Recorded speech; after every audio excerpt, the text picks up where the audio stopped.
All right, we're going to get started. Thank you all for joining this discussion.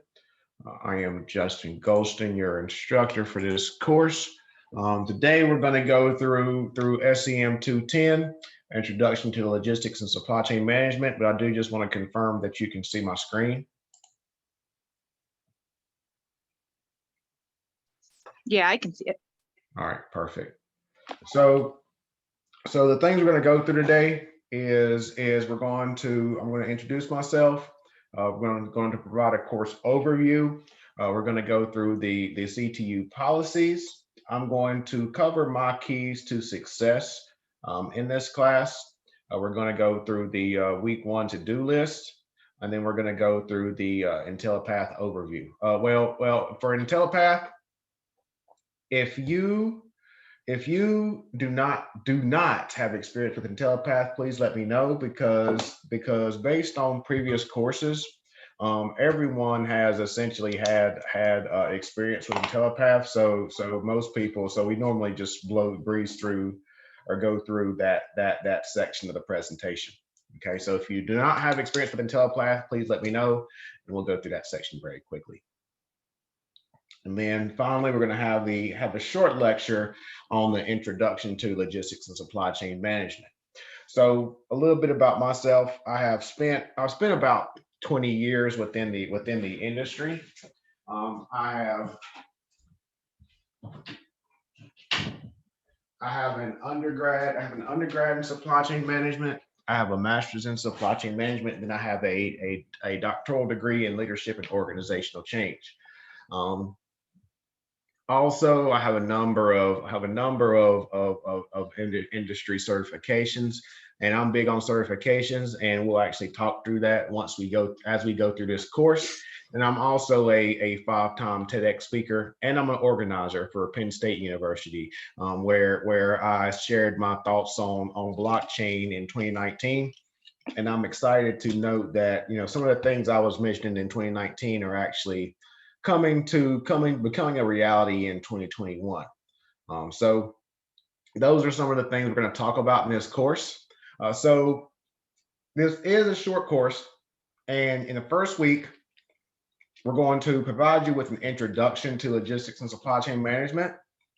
In the second week, we're going to discuss supply chain strategy.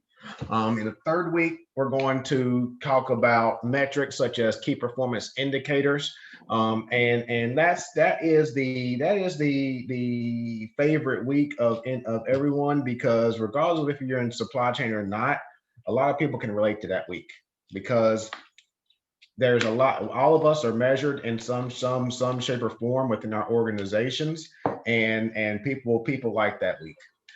In terms of week 4, we're going to talk about domestic and international logistics considerations. And then in the 5th week, we're going to put it all together. And then we're also going to introduce Lean and Six Sigma. Also, let me see here. So for the student expectations, one of the biggest things I always like to point out is that the best tool that I feel at CTU is the CTU app. And within a CTU app, I actually use the CTU app often, where I'm going to have free time. I'll go on the CTU app and I'll respond to some of your posts. And also that is a tool that is very helpful to a number of individuals. So please download that CTU app, as that is going to be one thing that's going to be helpful. That's going to be helpful throughout your studies. Okay. Also, please refer to the student handbook. And in terms of the CTU policies, in terms of late submissions, you have up until the 5th week to get all of your assignments in. Because of the pandemic, because I know life happens, if you're going to be late with assignments, just reach out to me. I'm going to say time and time again throughout this discussion, as well as with other discussions, in that the key to success is communication, right? So that is one of the things that is key with me. If you communicate, you're gonna have no problem. All right. And also the best way to reach out. Yes, I check the CTU Messenger probably every other day, but my contact, my phone number is in the course of study. So the best way, the quickest way to reach out to me is gonna be through text message. All right. Also with APA, you are going to you have a number of different resources within the course itself across CTU, and for APA formatting and things like that. And I'll also go through other resources as well. Okay. So for attendance policy, you are required to attend each week. And it's important to note that only participation in discussion boards and only your submission of IntelliPath assignments count as attendance. The attending of live chats do not count as attendance, and that is one thing I'm working with CTU on trying to count. You're only going to receive extra credit with the attending of the live chats. For resubmissions, if you're repeating this course, I did not check this term if anyone is repeating this course, so I'm not sure. But if you're repeating this course, or if you have an assignment that you want to expand upon this week, or throughout this course, all you have to do is communicate. If you're going to resubmit an assignment from a previous class, reach out to me. We're gonna have no problem. Again, within this class, communication is key. We talked about the late policies. If you think that you're going to be late with any assignment, again, please reach out to me, and we're not going to have any issue. Okay, you have up until the end of the term to get your assignments in. So please, if you feel that you're going to be late for any assignments, please reach out. We're not going to have an issue. Okay. Academic honesty and integrity. So for academic honesty, I've yet to have an issue with this, but please look at the course handbook in order to track that. Okay. Please give me 2 minutes. Give me a second.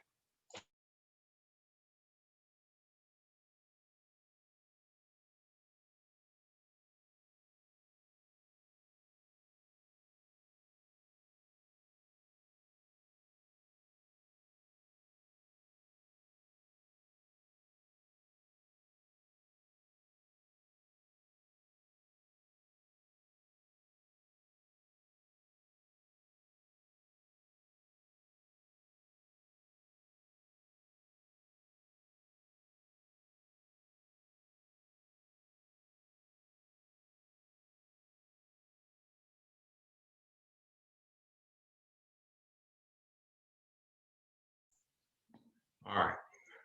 So in terms of your submissions within the course shell, there is a originality verification tool that you can run, and I will highly suggest that you take 30 seconds to upload all your assignments on that originality verification tool.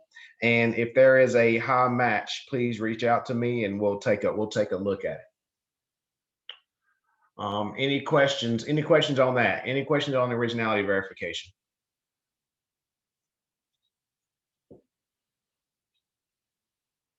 All right. Excuse me? Yes. So I have a question. Usually whenever I'm doing the discussion board, I would copy the question just so I have all the information I need. I'll copy the question and paste on there. And then sometimes I forget to like delete the questions off of that. Mm-hmm. Does that affect the grading or whatever? Yeah, so for the question itself, don't worry about that. It's going to pick it up, but don't worry about it. Okay, cool. All right, thank you. Mm-hmm. So another thing that's in terms of the grading, another thing that's important to note is that I put a higher weight on the demonstration of knowledge. Okay. I'll put a higher weight in terms of the critical thinking. You know, anyone can regurgitate what you find in the book and reference what you find in the book. But with me, I want you to discuss how you can apply this within your role within your organization. So whenever we say the demonstration of knowledge, the greatest weight of your assignments, I want you to reflect back on how this is applicable to you and your organization. So in terms of the instructor expectations, the grades are going to be posted. I normally post all grades by Fridays. So I know this says Sundays, but I try to have everything graded by Fridays so you can have that immediate feedback. Also with IntelliPath, I normally try to push those twice a week. So yes, you can do those in telepath assignments at any given time, but I try to post all those in telepath grades twice a week. Now, on my end, I can only push in telepath grades the previous week, the 48 hours after the due date. Okay, so if you're going to knock out 3 weeks of IntelliPath assignments, I'm not even going to be able to push week 2 and week 3 until that due date. Okay, I've received messages in the past say, well, why is my IntelliPath week 3 not? I'm not even able to post that or push that, I should say. So with IntelliPath assignments, I'm only able to push those 2 days after that due date. Okay. Um, Again, whenever we talk about the keys to success, I always say if you communicate early and often, we're going to have no problem. Also, as we said, the live chats are going to be very helpful. The live chats are very helpful because within that given week, I'm going to go through all the assignments. I'm going to go through the answers on these live chats. So if you're unable to listen to the live chats within that given week, as soon as we complete that live chat, it gets posted within a course, and you're going to be able to review it. And then if you provide a 200-word summary, you would actually receive credit for attending that live chat.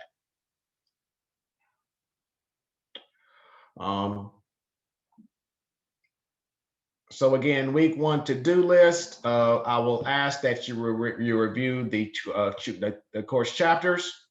Also, I ask that you review the Muse resources. The Muse resources are resources that CTU has partnered with a number of organizations to provide you free of charge.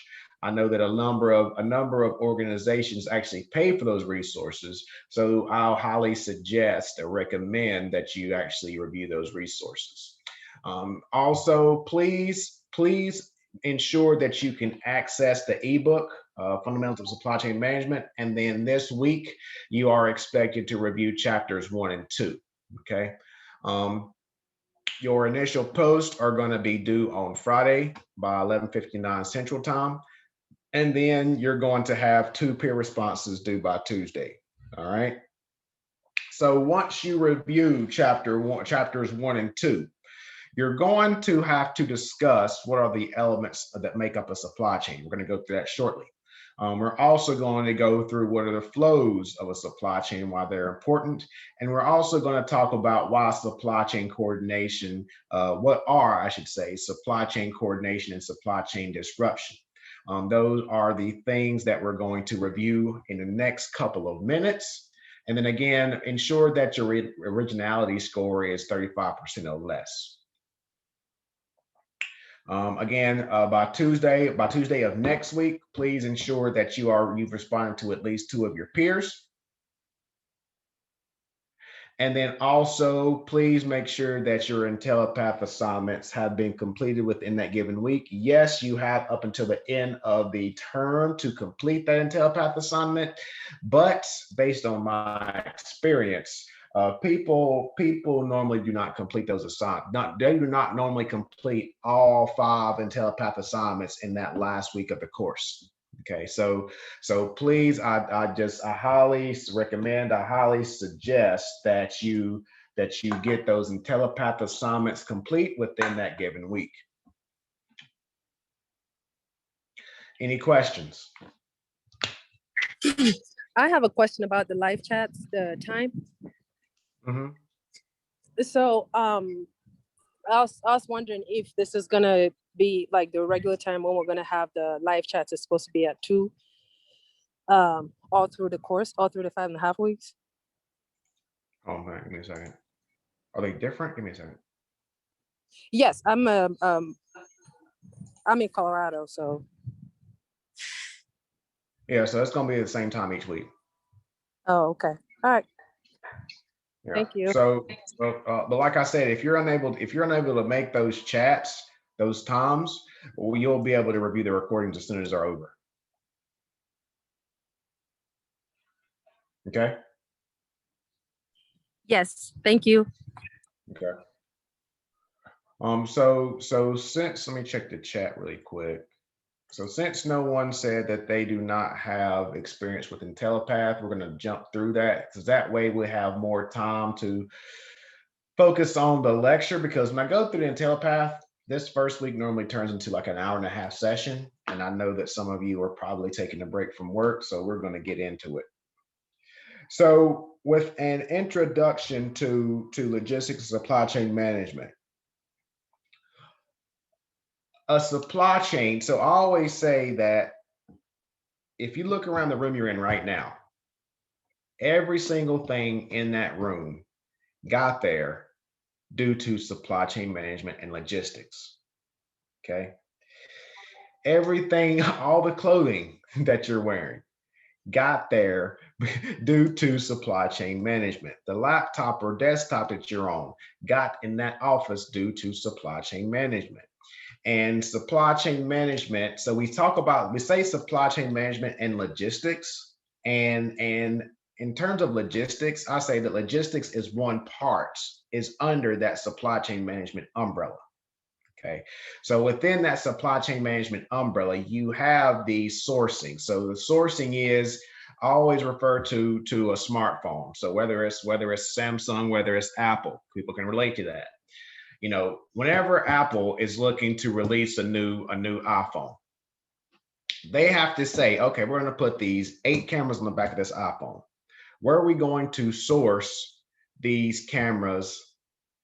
Okay, that's fine. Where are we going to source these cameras from to make this new iPhone?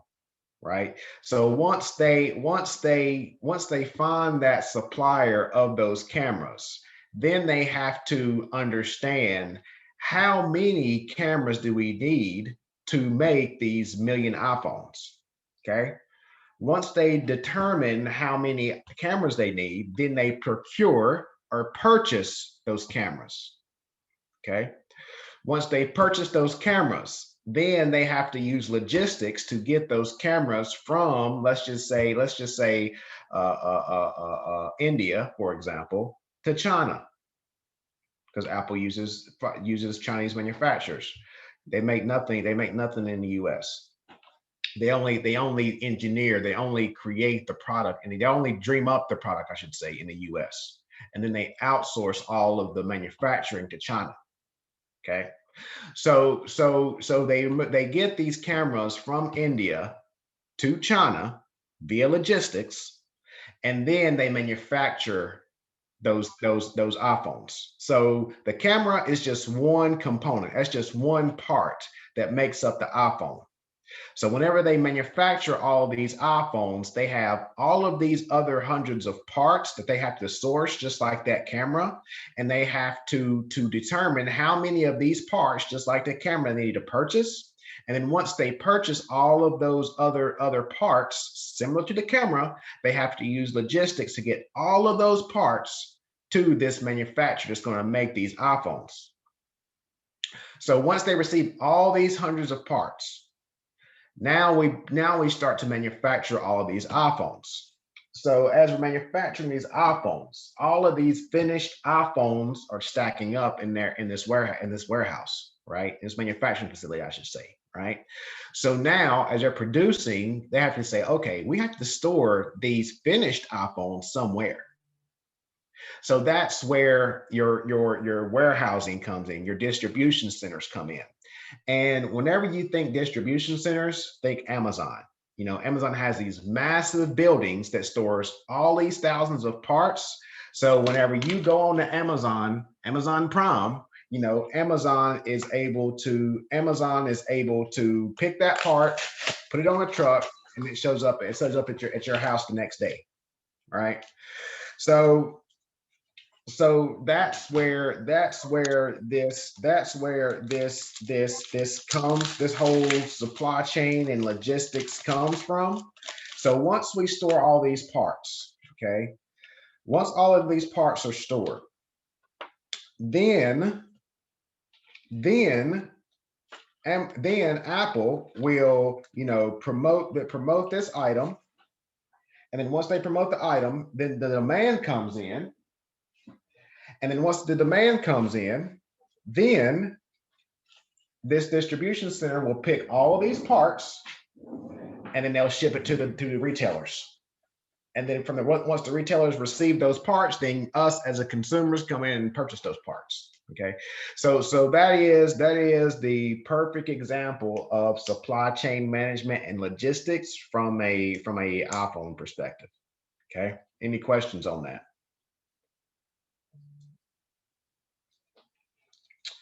So whenever we look at that simple example, I will say that that's a lot to think about. That's a lot to digest, but that's perfect scenario.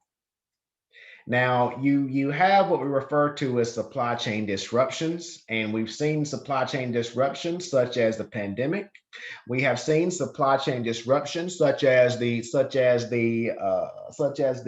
Suez Canal event that just occurred a month ago. And because we have disruptions, because disruptions are going to be a given, because we cannot anticipate certain disruptions like the pandemic, like the Suez Canal debacle, we have to have key characteristics within our supply chain, such as responsiveness. So with our business partners, we have to ensure that they're going to be responsive to any kind of disruption. Okay. Also, we need to ensure that these suppliers are reliable. We have to ensure that, yes, if there is a disruption, do those suppliers have safety stock levels in place to still provide a service to me if something were to occur, such as the pandemic, such as the Suez Canal. Okay. We also have to ensure that our business partners are agile. So we heard the term agility come up a lot within the supply chain space during the pandemic, in that, you know, a lot of people had to pivot, as we say. They had to make changes from traditional business dealings, because, you know, China was shut down. We have a heavy reliance on China for suppliers. So we had to be agile. We had to be able to adjust our traditional mindset, if you will, whenever we were dealing with our suppliers. And then also from an operational perspective, we need to ensure that those supply chain operations are efficient. So whenever we look at the actors in the supply chain, going back to and one thing, let me back up. So if we talk about the flow, whenever you'll hear the term upstream and downstream. And the easiest way to remember upstream and downstream is, I tell people to say, think of a water faucet. Okay. So if you think of a water faucet, water flows downstream. Okay. Water flows downstream and information flows upstream. So the product within a supply chain is going to flow downstream. Okay. Now this is very important in that traditionally, so going back to our iPhone example, that the cameras are going to start from our suppliers. Those suppliers are going to send those cameras to the manufacturer in China. Once the manufacturer has produced those parts, then they're going to send all those finished goods to distributors. Again, think distributors, think Amazon. And then what some distributors will actually send those iPhones to retailers like our T-Mobiles, like our Verizons, like our Apple stores. And then you as consumers will go into those retailers, those retail stores and purchase those iPhones. Okay. So you have all of those considerations. So whenever we talk about the flow of product, the flow of information, the flow of funds, those the product information funds flow both upstream and downstream. So the flow of products traditionally flows downstream from suppliers to us as a consumer, but sometimes we as a consumers want to return products to Amazon. So whenever we return products to Amazon, then those products move back upstream. Okay. And also whenever the retailers are tracking all of that information, they are moving that information upstream because they're letting the distributors know, okay, we sold this many iPhones, we're going to need this many more iPhones in the future. Okay. Now, if you look at the flow of funds move both upstream and downstream. So that's where you have all of these players within supply chain management, and that's where the flow of information, goods, and funds move both upstream and downstream. So again, when we think upstream and downstream, we think of turn on the water faucet and that water flowing downstream. And that's where it all starts from a supply chain perspective, because all the product starts at the supplier and moves downstream all the way to the customer. Any questions on that?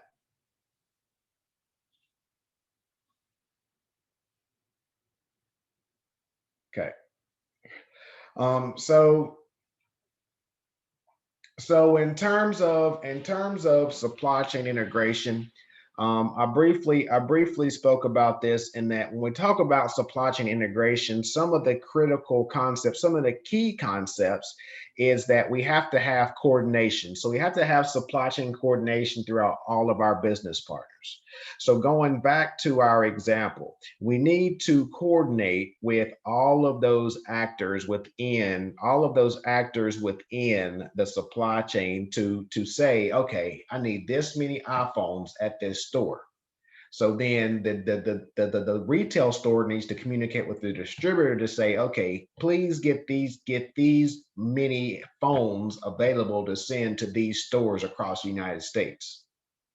And then the distributor says, okay, I'm running low on inventory because I am fulfilling the demand for all of these Verizon stores, all of these Apple stores. So now, Mr. Manufacturer, you have to make more of these iPhones. And now, because the manufacturer has to make more iPhones, they need more materials, they need more cameras. So that's where the coordination is very important. And a part of that coordination is going to be information sharing. So you need to share the data that demonstrates what you are communicating with the business partner. So with that information, with that data, then all of the business partners throughout the entire supply chain are now collaborating with each other. So without the coordination, without the sharing of the information, without collaboration, you have supply chain disruptions that are preventable. The pandemic and the Suez Canal was not preventable. Okay, we were not able to forecast or anticipate the pandemic. We were not able to anticipate the Suez Canal event. So this is why it is very important. We have enough disruptions alone. We have enough uncertainty within supply chains anyway. So why do we not just communicate and collaborate with our business partners to prevent some of the things that can be prevented? So that is why supply chain integration is very important for every single organization within a supply chain network. So we talk about external collaboration, we talk about external communication, but we also need to collaborate and communicate internally as well. And this caption here talks about how we typically work in silos within an organization. And whenever we work in silos, you have, sales has their tunnel vision. Sourcing has their tunnel vision. Finance has their tunnel vision, right? And because of that, there's going to be things that are missed, and then there's going to be conflicting priorities throughout the organization itself. So coordination and collaboration is also important within an organization. That way everyone is on the same accord, and that way you have that true, what we refer to as supply chain orchestration. So that's an important piece through with supply chain management. So I'm going to ask if there's any questions on that and understanding the overview of supply chain management and logistics. And once again, the keys is to understand the key components of an organization's supply chain, the importance of the collaboration and communication to prevent those supply chain disruptions, to minimize those supply chain risks, so that you can have an efficient supply chain network. So moving forward, next week, we're going to talk more about logistics. We're going to talk a little bit about outsourcing. We're going to talk about supply chain performance measurement. So that's where we're going to talk about metrics and key performance indicators. We're also going to discuss green supply chains. That's where we're going to talk about sustainability. Yeah, I'm pretty sure that some of you have heard of that term, sustainability. That's a hot topic, a buzzword in today's business world. Then we're going to talk about how technology is going to lead to a competitive advantage, and we're going to also talk about the benefits and drawbacks to globalization from a supply chain perspective. And then we're going to wrap up in week 5 with Lean and Six Sigma. So are there any questions before we close out? I know this is the middle of the day, so don't want to keep it too long.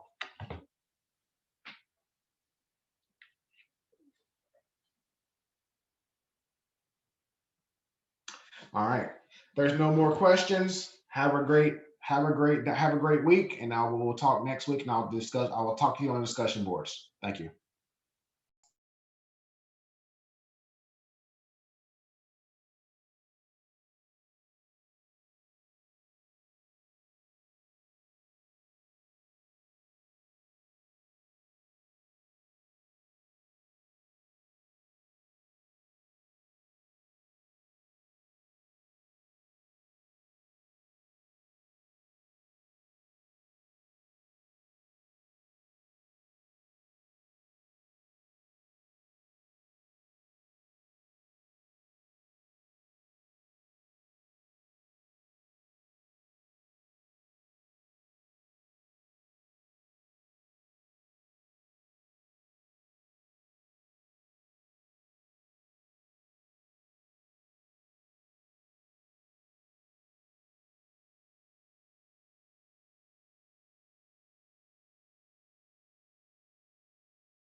I hear it.